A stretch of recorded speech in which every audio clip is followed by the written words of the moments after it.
వంకాయ ఎండు రొయ్యల కూర ఎలా చేయాలో ఈ వీడియోలో చూద్దామండి. ముందుగా ఉప్పు నీళ్ళలో ఎండు రొయ్యలు అయితే ఒక అరగంట పాటు నానబెట్టుకోవాలి.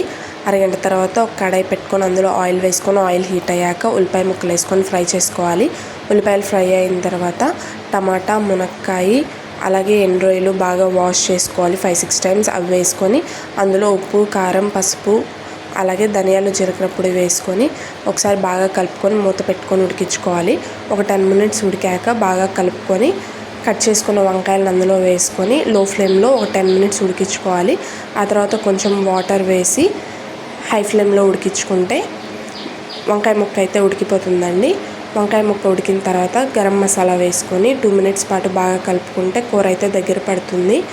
కూర దగ్గర పడిన తర్వాత కొత్తిమీరతో గార్నిష్ చేసుకుంటే ఎంతో టేస్టీగా ఉండే ఎండు రొయ్యలు వంకాయ కూర అయితే రెడీ అయిపోతుంది. ఈ వీడియో కానీ మీకు నచ్చితే please like, share and subscribe. Thank you for watching.